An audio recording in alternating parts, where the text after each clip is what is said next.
Olá pessoal, tudo bem com vocês? Aqui quem fala é o Guilherme, sou advogado, fui aprovado no concurso da Defensoria Pública do Estado do Acre recentemente e eu estou aqui a pedido do Jus Impacto para corrigir a prova de Direito Administrativo do concurso da Defensoria Pública do Estado do Amazonas. Prova que ocorreu no último fim de semana e teve banca organizadora FCC. Foi uma prova, em geral, muito menos polêmica do que o concurso da Defensoria Pública de Pernambuco, concurso mais recente anterior, mas também foi uma prova extremamente legalista, uma baixa incidência de jurisprudência, mas, diferentemente das provas anteriores, certos tons de doutrina, e que dá um diferencial, uma dificuldade maior à prova. Não cabe, pelo que eu analisei nessas seis questões de direito administrativo, nenhum tipo de recurso de mudança de gabarito ou de anulação, embora existam alguns textos, de algumas assertivas que são um pouco problemáticos, mas que não geram uma modificação de fato na resposta correta das questões. Vamos lá, minha gente. Foi uma prova, pelo que os alunos repassaram, muito mais tranquila do que a Defensoria Pública de Pernambuco. Mas eu quero destacar aqui também, de forma até parecida com a última prova da Defensoria Pública de Pernambuco, alguns temas muito relevantes, institucionais até da Defensoria Pública, não foram cobrados. Destaco aqui, não foi cobrada a responsabilidade civil do Estado. Não foi cobrada a cessação de serviço público, no caso de inadimplência, inadimplemento, né, pagamento de tarifa, relação de CDC e serviço público, esse tipo de coisa. O que mostra talvez uma tendência dos examinadores de fugir do óbvio, trazer alguns temas, algumas temáticas que não são do dia a dia da Defensoria Pública, mas até como uma forma de pegadinha para os concorrentes, para os alunos. Mas vamos lá, seis questõezinhas, questões bem objetivas, questões em regra bem curtas até. Começamos pela 19. Como meios alternativos de resolução de controvérsias ao longo da execução de contratos públicos, previu-se em lei federal uma modalidade extrajudicial e preventiva de resolução de conflitos com a atuação de comitê. É, esse termo entrega a questão, comitê, com membros previamente definidos quando da celebração do contrato para monitorar sua execução e ofertar soluções prévias para conflitos iminentes, fornecendo assim alternativas rápidas, técnicas e eficazes no sentido de inibir disputas entre as partes. Essa modalidade é denominada de comitê D. Ele colocou aqui o termo comitê e entregou a questão. Lendo, o comando, a gente poderia até ficar um pouco com dúvida. É conciliação, é arbitragem, mediação, porque tem um caráter de resolução extrajudicial do conflito, tentativa de impedir a escalada de uma lide. Mas aqui, minha gente, e a lei federal que o nosso comando da questão fala é a Lei 14.133, né, a nova lei de licitações, que em seu artigo 151 trata do Comitê de Resolução de Disputas. O artigo 151 caput fala que nas contratações regidas por esta lei poderão ser utilizados como meios alternativos de prevenção e resolução de controvérsias. Notadamente, ele fala aqui, conciliação, mediação e comitê de resolução de disputas e arbitragem. Não que conciliação, arbitragem e a própria mediação não possam ser utilizadas no contrato público. A questão que fica é que, quando eu tenho o termo comitê, eu tenho que conectar diretamente à resolução de disputas. Por isso aqui, o nosso item correto é o item C. Eu trago aqui até uma definição do portal do Tribunal de Contas da União sobre esse comitê de resolução de disputas, que fala que é um colegiado composto por especialistas independentes, em relação às partes, que tem o objetivo de trazer uma visão mais técnica da questão, podendo ou não ter poder decisório ou agindo de maneira híbrida. Portanto, aqui o nosso item correto é a alternativa C, Comitê de Resolução de Disputas. Questão 20. No âmbito do controle da administração pública, na modalidade de controle externo, o Tribunal de Contas é órgão auxiliar do Poder Legislativo para fiscalização contábil, financeiro, orçamentário, operacional e patrimonial de órgãos da administração direta e indireta, quanto à legalidade, legitimidade e economicidade no exercício de tal atribuição. O Tribunal de Contas do Estado: A.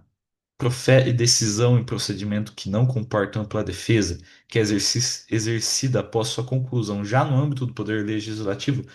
Estranho, né? A gente tem um direito fundamental de ampla defesa e contraditório, tanto nos processos judiciais quanto nos processos administrativos, e o procedimento de julgamento de contas pode ser considerado um procedimento administrativo.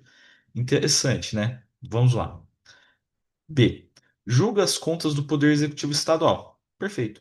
Com garantia de contraditório em fase recursal. É apenas em fase recursal? Obviamente, o direito à ampla defesa do contraditório, ele permeia todo o processo administrativo, não só apenas a fase recursal. C. Emite decisões definitivas quanto à matéria, quando a matéria, perdão, se relacionar à legalidade dos atos fiscalizados originalmente pelo tribunal.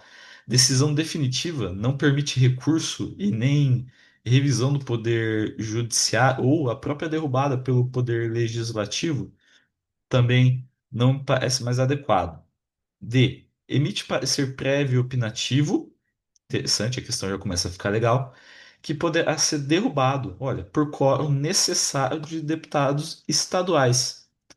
Bom, vamos pular essa questão aqui, esse item. E exerce a competência política dentro do controle externo exercido pelo Poder Legislativo, competência política. Um pouco complicada essa afirmativa, né? Mas não podemos esquecer, em relação a B, que o artigo 5º, inciso 55 da nossa Constituição Federal, ele trata exatamente dos litigantes terem o direito, seja no processo administrativo, seja no judicial, a gozar da ampla defesa e do contraditório, e todos os meios de recurso possíveis para o respectivo procedimento. É nesse sentido que as questões A e B estão equivocadas, porque há direito de contraditório, ampla defesa permeado durante todo o procedimento, não é apenas uma fase recursal, como diz o item B. A C está errada porque, de fato, a decisão do Tribunal de Contas, o relatório do Tribunal de Contas, ela pode ser revista pelo Poder Judiciário, é, pela inafastabilidade, princípio da inafastabilidade da jurisdição, que está disposto no artigo 5º, inciso 35 da Constituição Federal, e também pela superação do poder legislativo, né? Um relatório do Tribunal de Contas, né, do Estado, ele não se impõe automaticamente perante o poder legislativo, que é quem tem a atribuição de fato de julgar as contas do poder executivo. O Tribunal de Contas, ele apenas é um órgão auxiliar a essa fiscalização externa que é de atribuição legislativa. Por isso, o item C está equivocado. É, o item D, em regra, de fato, o Poder Legislativo ele julga as contas do governo. É ele quem tem essa atribuição.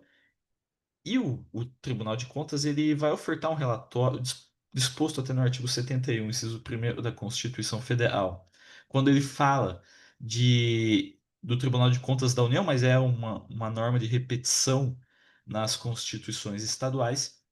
E até eu coloquei aqui como exemplo o artigo 2712 da nossa Constituição do Amazonas, que fala sobre a competência de julgamento das contas do governador. E é nesse sentido que o Poder Legislativo pode deixar de seguir esse relatório prévio e opinativo, do Tribunal de Contas por uma votação, uma maioria, muitas vezes qualificada, da sua Assembleia Legislativa. Eu coloquei aqui a decisão do STF muito importante sobre o tema, que trata exatamente sobre o parecer prévio, né? O parecer prévio ele é inserido em um procedimento pelo qual o Tribunal de Contas, de forma exauriente, realiza a deliberação de caráter opinativo e auxiliar ao Poder Legislativo. Obviamente, se é auxiliar, ele não é impositivo, ao Poder Legislativo, que pode deixar de seguir esse relatório por meio de uma maioria qualificada. Quando a gente fala de julgamento, por exemplo, de contas do, do prefeito, a Câmara dos Vereadores pode deixar de seguir o relatório do Tribunal de Contas pela uma maioria qualificada, salvo engano, de 3/5 dos vereadores. Portanto, o item D, ele é o item correto. E o item E, por fim, né, que fala sobre essa competência política do Tribunal de Contas, ela está bem errada. Eu trouxe aqui uma definição doutrinária, né, do professor Jorge Ulisses Fernandes, que fala que o parecer prévio elaborado pelo Tribunal de Contas, né, no exercício da competência do artigo 71 da Constituição Federal, consubstancia um elemento fundamental de fato para a apreciação da conta do Poder Legislativo e tendo uma natureza técnica. A competência do Tribunal de Contas é uma competência técnica, não uma competência política. O poder político, de fato, é do Poder Legislativo, que pode rechaçar esse parecer opinativo técnico. Portanto, o item correto aqui é o item D da nossa questão 20. Passando para 21, tratando sobre a lei anticorrupção, não é exatamente um tema muito comum no cotidiano das provas da Defensoria Pública, mas foi uma questão muito batida em letra de lei. Segundo dispõe a Lei 2.846 de 2013, que é a Lei Anticorrupção, que prevê a responsabilização objetiva, administrativa e civil de pessoas jurídicas pela prática de atos contra a administração pública nacional e estrangeira no processo administrativo de responsabilização. Pode haver subdelegação da competência delegada para a instauração e julgamento do processo administrativo, desde que, justificadamente, a A já está bem equivocada, porque o que dispõe o nosso artigo 8º, parágrafo 1º da Lei Anticorrupção, que é vedada a subdelegação. Portanto, em nenhum momento é permitida essa subdelegação de competência de instauração e julgamento do processo administrativo para observação de algum tipo de ilegalidade. B. A personalidade jurídica não poderá ser desconsiderada se, para provocar confusão patrimonial, de qualquer forma, não encobriu a prática ilícita. E aqui tem uma pegadinha muito interessante do artigo 14 da Lei Anticorrupção. A desconsideração da personalidade jurídica é um instituto previsto na Lei Anticorrupção e ela é prevista, digamos assim, em duas hipóteses. Quando há um abuso de direito, para facilitar, encobrir ou dissimular a prática de atos ilícitos previstos nessa lei, ou para provocar confusão patrimonial, né? Nesse caso, o item B ele tenta confundir esses dois institutos de abuso do poder, do abuso do direito e da confusão patrimonial. Se tem confusão patrimonial, é possível sim, né, independentemente de qualquer outra situação, a desconsideração da personalidade jurídica. Portanto, o item B está errado. Item C, a condução se dá por comissão designada pela autoridade instauradora, beleza? A qual poderá, inclusive, decidir cautelarmente sobre a suspensão dos efeitos do ato ou processo objeto da investigação. Isso está bem equivocado. Não é a comissão em si que decide isso. O que ela faz? Ela propõe à autoridade instauradora que suspenda os efeitos do ato ou processo objeto de investigação. É o que dispõe o artigo 10º, o artigo 10, parágrafo 2º da Lei Anticorrupção. Não é a comissão em si, automaticamente que possui essa atribuição e competência de decidir sobre a suspensão dos efeitos do ato ou do processo objeto da investigação. Portanto, o item C está errado. D.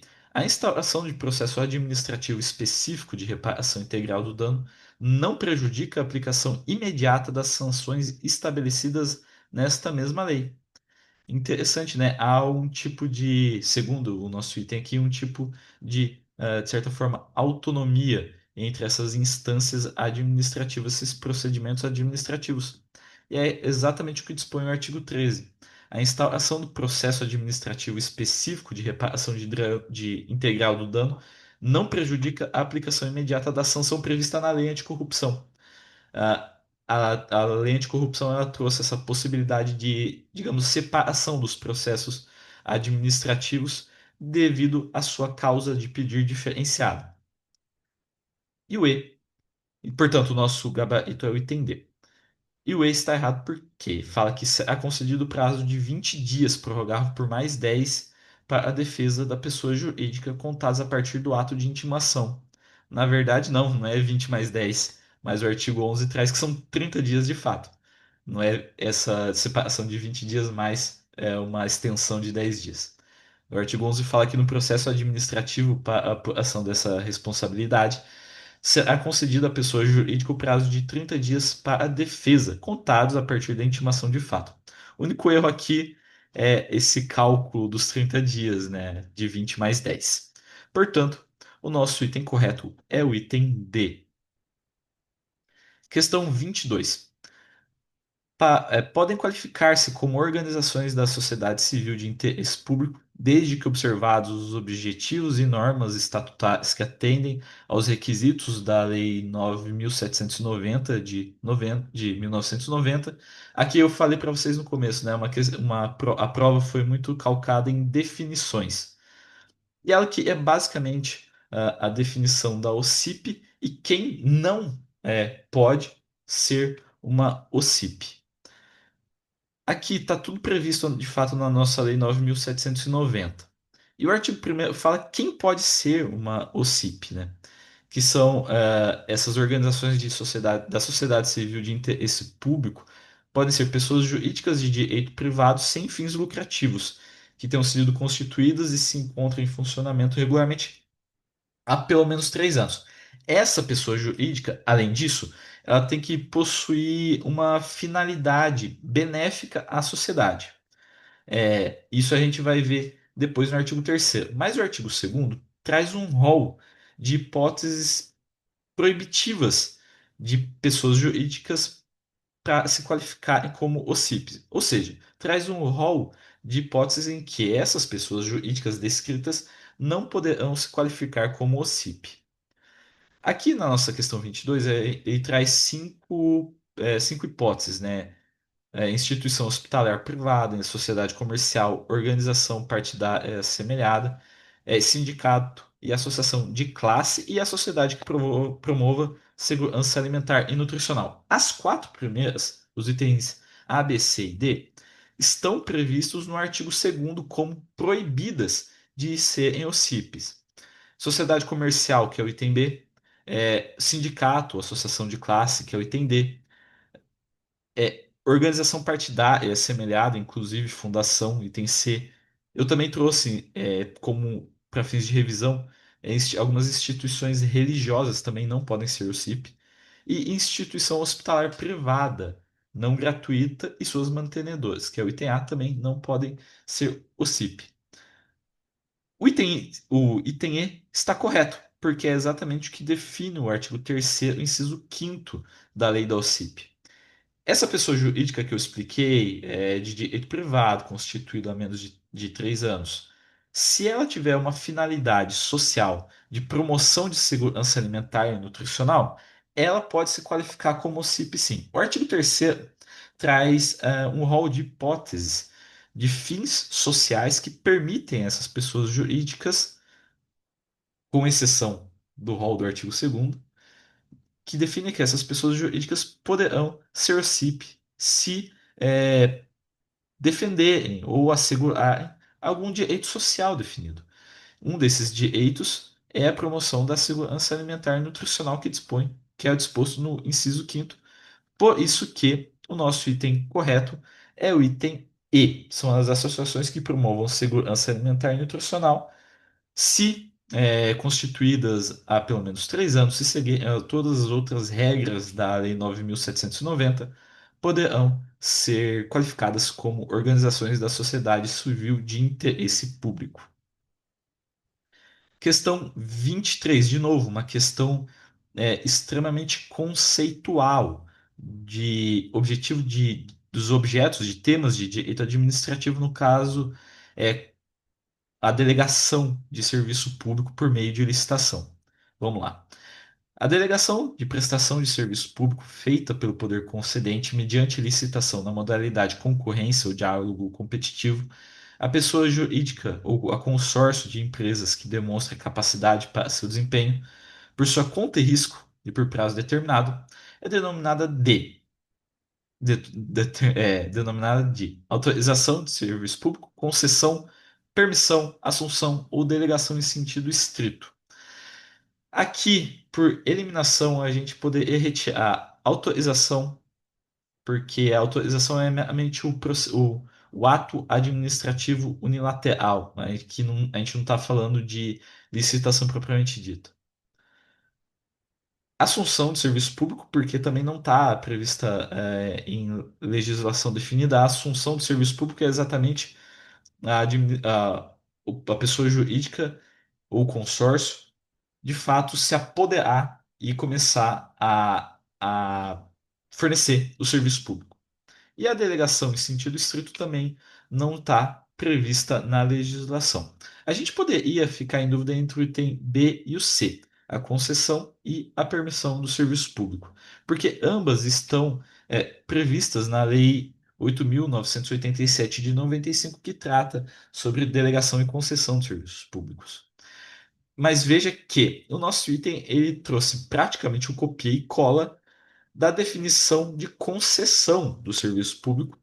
Essa definição está no artigo 2º, inciso 2º da legislação, que fala que é a concessão do serviço público a delegação de sua prestação feita pelo poder concedente mediante licitação em modalidade concorrência ou diálogo competitivo, a pessoa jurídica ou consórcio de empresa que demonstre capacidade para seu desempenho por sua conta e risco e por prazo determinado. A grande diferença aqui em relação à permissão é que fala de fato do título precário por meio de licitação para prestação de serviço público. Ela não especifica a modalidade dessa licitação. Quando a gente fala em delegação, a gente está falando numa licitação mediante concorrência ou diálogo competitivo, que é exatamente o que dispõe o nosso comando da questão 23, o que torna o item B como o item correto, concessão de serviço público. Questão 24 é a nossa última questão aqui da prova de direito administrativo. No âmbito dos procedimentos administrativos disciplinares para apuração de infração cometida por agente público, pedido de revisão. Aqui fala exatamente, especificamente da parte da Lei 8.112, que fala sobre o serviço público federal e também tem aplicação em estados e municípios, sobre a revisão do procedimento administrativo disciplinar. Muita gente confunde o PAD, a revisão do PAD, como um tipo de ação rescisória no âmbito administrativo, o que não é muito adequado de se observar. Mas vamos lá. O ITA fala que não torna sem efeito a penalidade anterior, mas somente torna inexecutável a penalidade. É exatamente o contrário do que diz a nossa Lei 8.112 no artigo 182, que fala que julgado e procedente à revisão, ela será declarada sem efeito a penalidade aplicada, restabelecendo-se todos os direitos do servidor, exceto em relação à destituição do cargo em comissão, que será convertida em exoneração. Portanto, o nosso item aqui está errado, porque de fato a revisão, se deferida, ela torna sem efeito a penalidade anterior. B. Pode ser deduzido por familiar em caso de falecimento do penalizado? Olha, até por uma questão razoável, mesmo que você não conheça essa disposição do processo de revisão, até uma questão razoável e analogia do processo civil, É possível sim considerar que o familiar ele tem essa legitimidade quando o servidor público ele já é falecido. E é exatamente o que dispõe o artigo 174, inciso primeiro da lei. Em caso de falecimento, ausência ou desaparecimento do servidor, qualquer pessoa de sua família pode requerer a revisão do processo. É por isso que o nosso gabarito aqui é o item B, mas vamos continuar para comentar as questões erradas, tá? C. Admite reforma em prejuízo ao requerente em regra. Não, é uma proibição da Lei 8.112. É, o parágrafo único do artigo 182 fala que da revisão do processo não pode resultar agravamento da penalidade. É uma aplicação no direito administrativo sancionador do princípio da proibição da reformatio impégios. No caso do procedimento administrativo disciplinar, é impossível uma revisão prejudicial ao servidor público. Por isso, o item C está errado. D. Não restabelece o agente ao estado anterior a determinação da penalidade ora revista. Aqui eu volto basicamente para a disposição do artigo 182 caput, que também fundamentou o item A, aqui também fundamenta o item D. Que se a revisão for procedente, digamos assim, na via administrativa, restabelece todos os direitos do servidor, exceto no caso da destituição do cargo em comissão. Porque o cargo em comissão tem suas características próprias previstas até no artigo 37 da Constituição. Nesse caso de cargo em comissão, de fato, é, essa destituição ela é convertida em exoneração. Mas, como regra, a revisão, quando deferida, quando tornada sem efeito a penalidade anterior, ela restabelece a agente ao estado anterior da determinação da penalidade revista. E por fim, o E, que eu achei um item com um texto extremamente complicado assim de interpretar, porque fala sobre o trânsito em julgado da revisão. Ora, é cabível a revisão, mesmo quando a decisão para a qual se pugna a revisão transitou em julgado.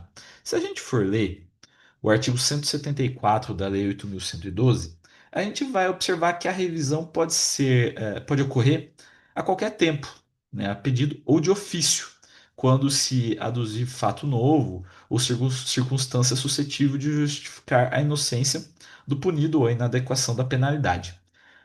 Beleza, se você ler apenas o artigo 174, você vai achar que o item E também está correto.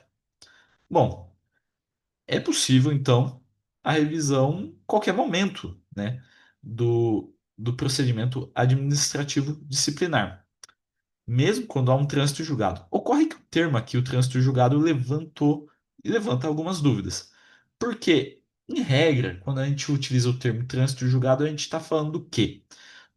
Da decisão judicial que não permite maiores recursos, que não pode ser desafiada por recursos.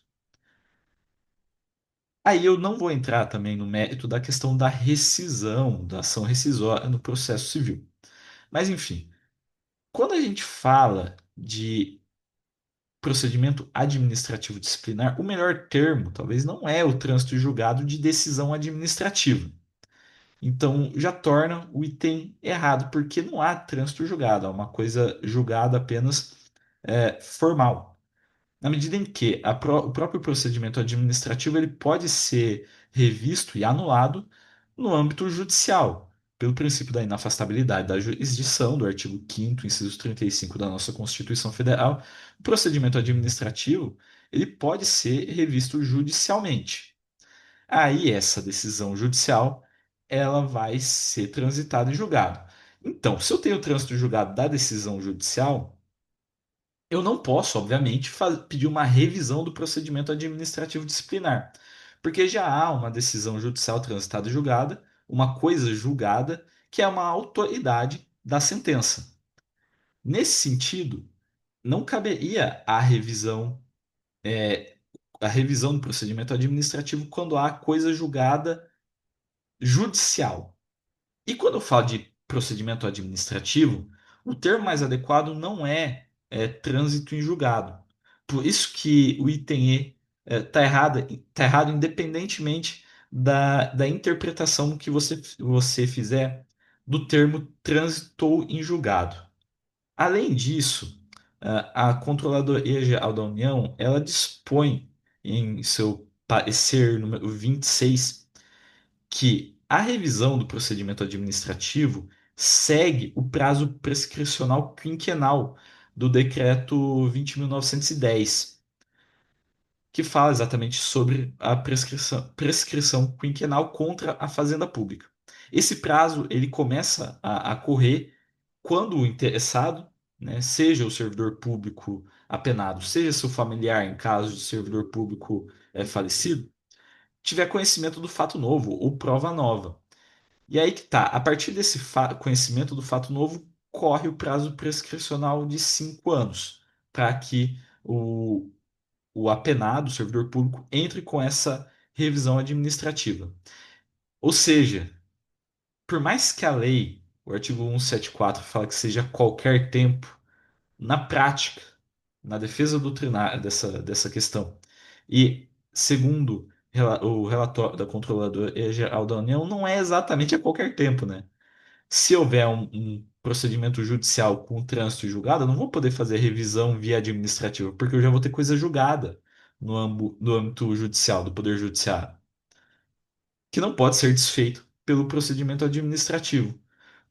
Por isso que o ITE está equivocado, o que nos leva, portanto, ao gabarito como o item B. Eu pensei bastante sobre se é possível, se é cabível algum tipo de recurso, mas fazendo uma leitura um pouco mais aprofundada do item, como eu falei sobre o termo trânsito em julgado, não acho que esse item possa ser defendido em recurso, não.